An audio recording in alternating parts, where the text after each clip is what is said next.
How's it going? I'm Andrew with Investors Hub, and pro tip, before you do an interview or try and do any recordings, do not eat a giant bowl of spicy food. I'm currently dying right now, trying not to sweat or fall apart. But we're talking with Ted Ohashi, and we're talking about the cannabis industry because it's Ted Tuesday. We're going to be chatting with him about sort of the latest and greatest, what's going on, and the fact that the cannabis industry has been experiencing a pretty heavy beatdown for the past couple of months. And when he thinks that this bleeding will stop in the industry and what kinds of things could be catalysts to see a turnaround. And also, it seems like all we talk about is cannabis and cryptocurrency, which probably, as you can guess, means that the algorithm absolutely loves our channel. There's nothing they love more than talk about cannabis and cryptocurrency. But they love us enough that we finally made it to 1,000 subscribers, which is super exciting, seeing that 4-digit number there. Many thanks to everybody who has subscribed to the channel, and hopefully we'll see many, many more. So please continue to like, comment, and subscribe, and it means a lot to me, helps the project grow. And after a quick disclaimer, we'll hear from Ted. Please note that our videos are not designed to be direct investing advice. Our channel and our content should just be one stop on the journey of trying to find out where to put your money. So, Ted, the cannabis market has been taking a beating since it peaked back in early February. Is there anything that can come out to stop the bleeding, and how much longer do you think we have? Well, you're correct in your observation. I mean, the indexes, the cannabis stock market indexes that I follow, since mid-February, they're all down between 40 and 70%. And so those are numbers that are very indicative of bear markets. And so, I think we're in one, we've been in one for a while. But at this point, I'd say, based on those numbers, we're probably quite close to the bottom. The things that could turn it around are the things that we've been talking about. The political situation in Washington with the Safe Banking Act or the MORE Act, or if we end up having to wait until the spring and summer of next year for Chuck Schumer's act, then it may take a little longer, but those things are all in the offing and could give the industry the lift that it needs right now to get out of these doldrums, because the rest of the markets have been doing just fine. So is there anything outside of the world of legislation that could spark a revival in the cannabis market? Well, no. I mean, I think if you look at stock valuations, they're getting to attractive levels. If you look at what's been a major problem for the indexes, which are the larger licensed producers, companies like Aurora or Tilray or Hexo or those kinds of companies, where closures of facilities, sales of facilities, write-offs of asset values, of disappointing earnings, all of those things have plagued investors for the last year and a half, 2 years. And we're probably getting very close to the end of that too. I mean, some of these companies don't have a whole lot more to close. So, the fundamentals could also lift us out of this. But for that to happen, even, you need something to stoke up investor psychology a little bit, make it a little bit positive, and that could happen. We're also coming upon year end, and historically, and when I say historically, it's only been a relatively short period of time for the cannabis group, but historically, December, January have been good months for cannabis stock prices. So we also have that coming along, and so there are a few indicators out there that are telling me that maybe we're pretty close to the end here. Whew. I had a whole bunch of spicy food before we started this interview. Don't eat a giant pile of spicy jambalaya with a soda pop before you go on camera to start talking to somebody. Yeah, that's right. Here. Boy, jambalaya, I love that. Yeah, it's good stuff. Yeah. So Remind us again why you decided to focus your attention on the cannabis industry versus some other industry. Well, it's the growth potential, and that growth potential is still there. And you raise a good point, Andrew, that if you look at cannabis as an industry, as a sector, it has growth expectations, growth numbers going out into the future that are the equivalent of, say, the technology stocks. But the risks are much different because we know the demand for cannabis is there. It's been there for apparently some 10,000 years, and it's still there today, and we see evidence of that. And so I see it as a high growth industry with a little bit less risk than your typical high growth industry, which kind of depends on technology working or people adopting or that sort of thing. With cannabis, you don't face any of those issues. It's a product, people want it, the demand is there. There are developments on the technology side to do with medical applications, and those are very, very important. But again, THC and CBD, I mean, they demonstrate time after time after time that they produce these medical benefits for people that use it. And because it's been illegal for such a long time, the science hasn't been able to do any work on it or to do much work on it.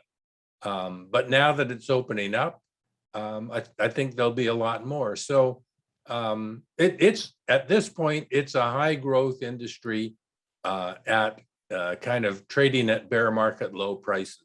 So, whenever you're doing analysis on companies, what kind of time frame do you look at whenever you're doing your analysis? Is it weeks, months, years? Well, yeah, it's always years. And what I usually start with is management, because in the cannabis sector, most of the companies are relatively young. I mean, even the canopy growths that are the senior citizens of the cannabis industry, I mean, these are companies that are only 6 or 7 years old. And so, they're relatively new. And so I consider management to be the key variable. Beyond that, I look at what it is they're trying to do, and do I think that's feasible, or do I think that's a good business plan? And if I do, then I look at, okay, how long is it going to take them to get there? And I'm always more than a year out, and sometimes 2 or 3 years out. So that's kind of in a very general sense the variables that I look at and that I think are really important. So, have there been any interesting developments in your model portfolio that you'd like to share? Oh golly, there's been a lot, and it's funny that we were talking just a moment ago about technology, because LEXX Bioscience is a company that I've talked about a lot on your show. Last week, or it might have been the week before, they had results from animal testing that their technology delivered nicotine from pouches into the human bloodstream 10 to 20 times faster than current products. And I mean, that's explosive. They said, basically, it's the first time there's been the potential for a product to virtually eliminate smoking tobacco or smoking cannabis and tobacco for nicotine purposes. And so now they're moving on to a human trial. And again, they've done a small human trial in the past, so they know there's some benefit there. But if it proves to be anything like 10 or 20 times, I mean, that's going to be explosive, I think, for the company and for their valuation. So that's one. KHRN is another company that I've talked a lot about here, and they're just continuing to grow. They're at the point now where they feel confident, and so they're giving revenue guidance. And so, we're looking at kind of 25 million in sales for the next 12 months.